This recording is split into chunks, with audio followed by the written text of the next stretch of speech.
Hi all.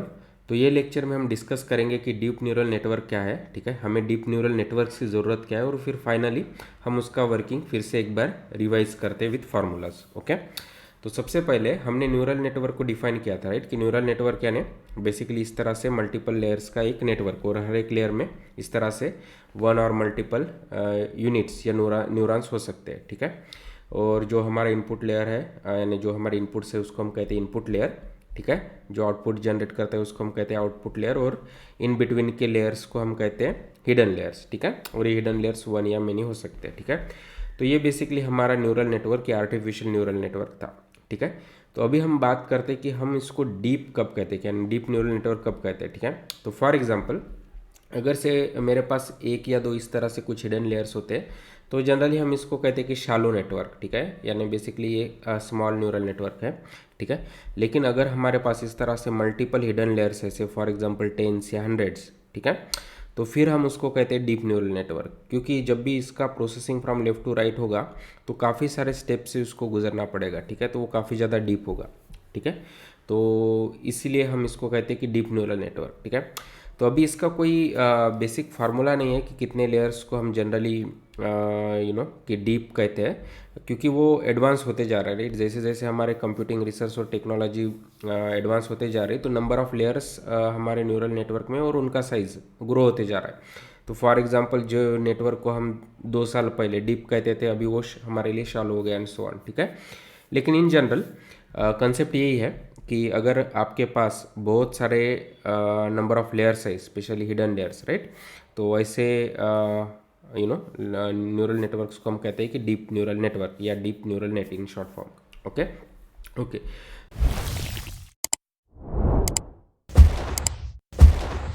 तो फिर हम डिस्कस करते कि हमें डीप रिप्रेजेंटेशन किस तरह से हेल्प करता है, यानी इस तरह से हमें डीप न्यूरल नेटवर्क की क्यों ज़रूरत है। ठीक है, तो उसके लिए हम एक एग्जांपल कंसिडर करते हैं कि फॉर एग्जांपल फेस रिकॉग्निशन। ठीक है, तो आपको एक फेस का इमेज दिया है और फिर आपको आउटपुट करना है कि वो फेस का इमेज है या नहीं है।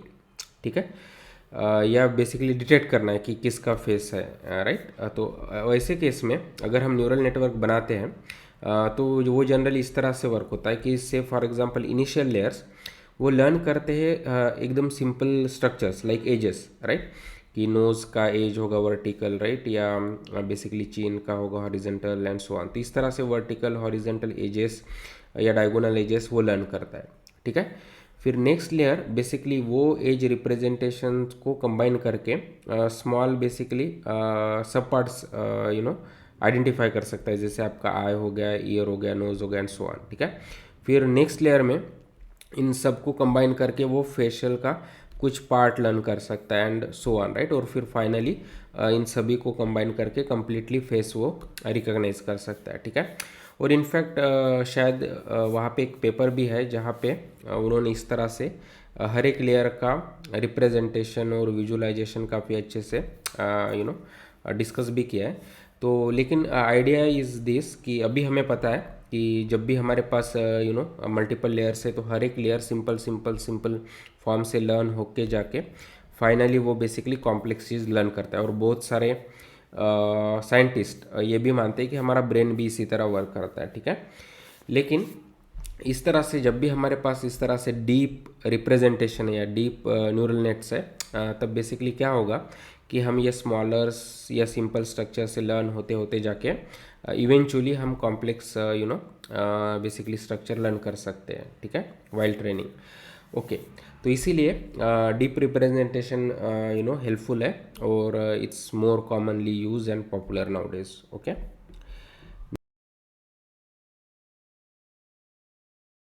नेक्स्ट अगर हम इसका थोड़ी सी इम्प्लीमेंटेशन की बात करते हैं तो अभी हम साइजेस की बात करते हैं। फार्मूलेस तो हमने ऑलरेडी काफ़ी बार डिस्कस किए कर दिए हैं।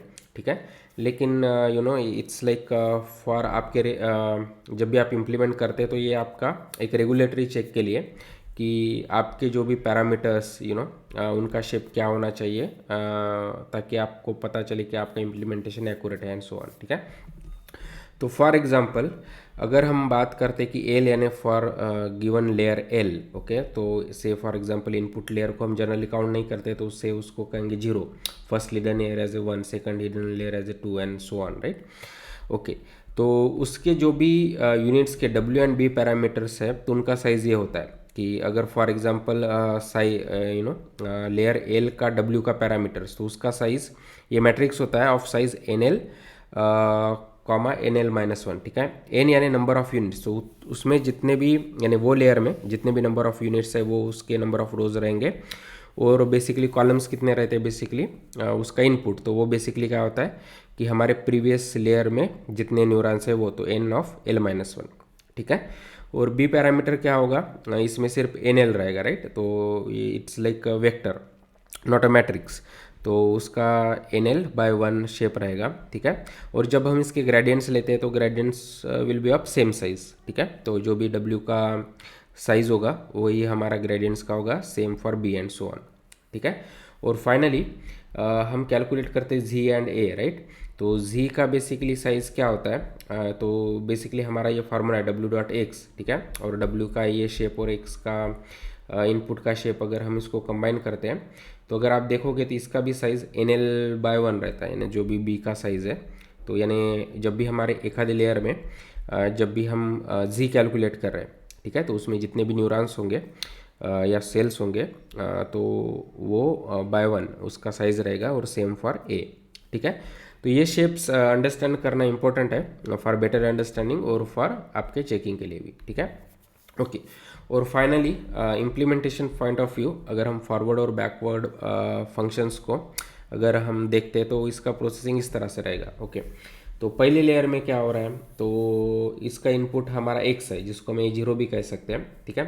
तो उसके पैरामीटर्स क्या होंगे W one and B one, right. वो पर्टिकुलर लेयर एल के, ठीक है। उससे वो लर्न होके जी पहले तो कैलकुलेट करेगा, तो वो हम कैश में स्टोर करेंगे क्योंकि वो हमारे लिए इम्पोर्टेंट है। और फिर इसमें जी पे जो भी उसका फंक्शन रहेगा, राइट। फॉर एग्जांपल अगर ये सिग्मॉइड यूनिट है तो सिग्मॉइड फंक्शन या और भी tan h and so on what ever वो अप्लाई करके हमारा ए मिलेगा, यानी इसका एक्टिवेशन है बेसिकली इसका आउटपुट। ओके ये फॉर लेयर वन, तो वो एज ए इनपुट हमारे लेयर टू को जाएगा, उसके पैरामीटर्स होंगे W A W two B two, right. वो उसी तरह वर्क होगा, जो भी जी2 निकलेगा वो हम उसको स्टोर करेंगे कैशे में और फिर फाइनली उसमें हमारा फंक्शन लगा के हमारा ए2 निकलेगा, वो as input to the next layer and so on. और हम ऐसे फॉरवर्ड प्रॉप में करते जाएंगे टिल हमारा आउटपुट लेयर यानी फाइनल लेयर जहाँ पे हमें मिलेगा उसका एक्टिवेशन जिसको हम कहेंगे ए एल या वाई हट, जो हमारा प्रेडिक्शन भी होगा, ठीक है। तो वाई हट आ गया तो हमें उसका कॉस्ट मिलेगा क्योंकि हमारे पास ट्रू वैल्यूज़ है, ठीक है।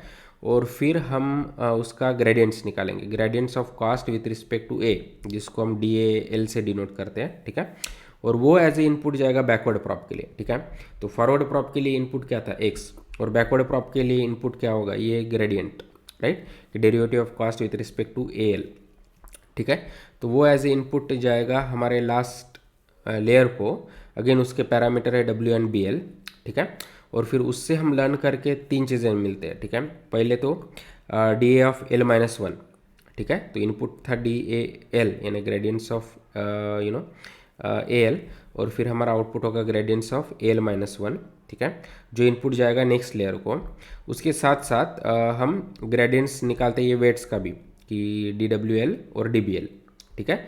और ये हमें इम्पोर्टेंट होते हैं, तो इसको भी हम कैशे में स्टोर करेंगे ताकि हमारे ग्रेडियंट डिसीजन में हम उसका यूज़ करेंगे, ठीक है। लेकिन जो भी इसका आउटपुट था D A L minus one वो एज ए इनपुट जाएगा हमारे नेक्स्ट लेयर को, ठीक है, यानी डी ए यानी basically L minus one layer को। वो उसी तरह उसके पैरामीटर्स और ये जी का वैल्यू जो हमने कैशे में स्टोर किया है, ठीक है, या फॉरवर्ड प्रॉप में हमें मिला है, उसके हेल्प से हमें वो आउटपुट करेगा D A L minus two, right. और फिर उसके जो भी पैरामीटर्स के ग्रेडियंट्स वो भी हमें आउटपुट मिलेगा, हम उसको स्टोर करेंगे और हम ये करते जाएंगे टिल हमारा फर्स्ट लेयर।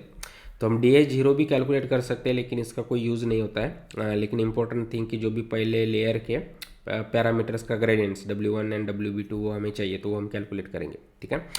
लेकिन इस तरह से हर एक लेयर में जब भी हमारे ग्रेडियंट्स आते हैं तो हम उसका वेट अपडेट करते हैं यूजिंग ग्रेडियंट डिसेंट, राइट।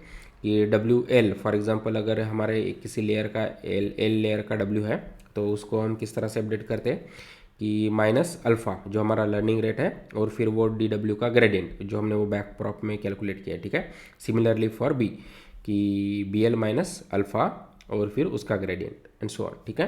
तो ये पूरा प्रोसेस फॉरवर्ड प्रॉप और बैकवर्ड प्रॉप में हम करेंगे मल्टीपल टाइम्स। तो और ये वेट्स अपडेट करेंगे तो हमारा न्यूरल नेटवर्क इफिशिएंटली ट्रेन होकर हमें बेस डब्ल्यू एंड बीज दे देगा। ओके ओके और फाइनल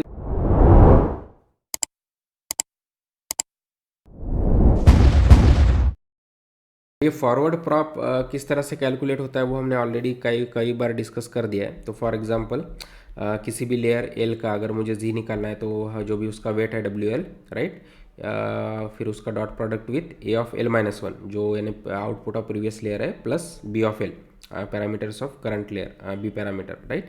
और फिर इसमें जो भी एक्टिवेशन फंक्शन होगा जी ऑफ एल उसमें लगाएंगे तो हमें ए एल मिलेगा, ठीक है। और फिर हम ये करते जाएंगे हर एक लेयर के लिए from left to right, you know, तो सेम फार्मूलाज और हम उसको वेक्टराइज भी कर सकते हैं एंड सो ऑन, ठीक है। फॉर बैकवर्ड प्रोपोगेशन के लिए इनपुट आपका रहेगा डी एल और फिर हम आउटपुट क्या करते हैं कि डी एल माइनस वन और फिर ग्रेडियंट ऑफ हमारे वेट्स, राइट। तो इनके फार्मूलेज इस तरह से रहेंगे कि पहले तो हम डी जी एल कैलकुलेट करेंगे, तो उसके लिए हम इनपुट जो भी है कि डी एल उसका यूज़ करेंगे और जी एल जो हमने फॉरवर्ड प्रॉप में कैलकुलेट किया था और उसको स्टोर किया था, राइट, तो उसका यूज़ करेंगे। तो डी एल यानी जो उसका इनपुट आ रहा है और फिर उसका element wise product with gradients with respect to G L, right. अगर वो कैलकुलेट करते तो हमें डी जी एल मिलेगा। और फिर वेट यानी वेट्स के हमें बेसिकली ग्रेडियंट्स हमें आसानी से मिल जाते हैं। For example D W L के लिए कि डी जी एल और फिर उसका dot product with A L minus one, ठीक है। और D B L same except A L minus one term रहेगा, ठीक है। और फिर इसका आउटपुट क्या रहेगा डी एल माइनस वन, वो कैलकुलेट करने के लिए क्या है कि जो भी आपका वेट है वो पर्टिकुलर लेयर का उसका ट्रांसपोज और उसका dot product with D G L जो हमने यहाँ पे कैलकुलेट किया, ठीक है।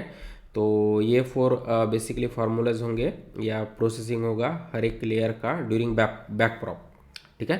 और फिर हम इसको वेक्टराइज भी कर सकते हैं, ठीक है। तो अभी ये डी जी एल का फार्मूला किस तरह से है वो आप इजीली समझ सकते हैं कि डी जी एल क्या था कि डी ए एल, ठीक है। और डी एल हम किस तरह से कैलकुलेट कर सकते हैं कि D W L and D G L, right. तो वो चीज़ अगर मैं यहाँ पे रिप्लेस करता हूँ और फिर इसका element wise product with you know कि करंट जी एल का ग्रेडियंट्स विथ रिस्पेक्ट टू हमारा जी फंक्शन, ठीक है। तो इस तरह से जो भी हमने एलिमेंट वाइज प्रोडक्ट का फॉर्मूला डिस्कस किया था वो इस तरह से डिराइव होता है, ठीक है। तो इस तरह से पूरा प्रोसेसिंग होता है फॉरवर्ड और बैकवर्ड प्रॉप का। तो आई होप कि अभी आपको डीप न्यूरल नेटवर्क क्या है उसका ज़रूरत क्या है और स्पेशली अगेन ये फॉरवर्ड प्रॉप और बैकवर्ड प्रॉप का डीप न्यूरल नेटवर्क में भी यू नो कि किस तरह से वर्किंग होता है और उसके फार्मूलेस क्या है उसका और अच्छे से आइडिया होगा। तो नेक्स्ट लेक्चर से हम एक्चुअली इसका इम्प्लीमेंटेशन स्टार्ट करते हैं। हम बेसिकली पहले तो सिंपल सा एक सिंगल लेयर न्यूरल नेटवर्क बनाते हैं, उसको स्क्रैच से इम्प्लीमेंट करते हैं और फिर बेसिकली उसके डीप न्यूरल नेटवर्क्स के भी इम्प्लीमेंटेशन करते हैं, ठीक है। ताकि जो भी हमने ऑलरेडी ये फार्मूलाज डिस्कस किए तो वो वहाँ पे आपको अंडरस्टैंड करने में काफ़ी आसानी हो जाएगी और फिर वो इम्प्लीमेंटेशन भी आपको आसानी से समझ में जाएगा, ठीक है। अगेन जब भी हम नेक्स्ट सीरीज से टेंसर फ्लो का वगैरह यूज़ करेंगे तब ये सारी चीज़ें आपके लिए वो टेंसर फ्लो मॉड्यूल कैलकुलेट करके देगा। लेकिन यू नो सभी का यही रिकमेंडेशन होता है कि जब आप उसका अंडर द हुड क्या प्रोसेसिंग होता है वो अगर अंडरस्टैंड करते हैं तो आपको वो चीज़ें काफ़ी ज़्यादा क्लियर हो जाएगी। और जब भी आपके एप्लीकेशन में कुछ एरर्स वगैरह आते हैं तो आपको डीबगिंग करने के लिए काफ़ी आसान जाएगा क्योंकि यू नो कि बिहाइंड द फंक्शन क्या हो रहा है, किस तरह से वो वर्क हो रहा है एंड सो ऑन, ठीक है। तो स्टे ट्यून और नेक्स्ट लेयर से हम मशीन लर्निंग के या बेसिकली डीप लर्निंग के एक्चुअल प्रोजेक्ट्स फ्रॉम स्क्रैच से इम्प्लीमेंट करते हैं। Okay, thank you.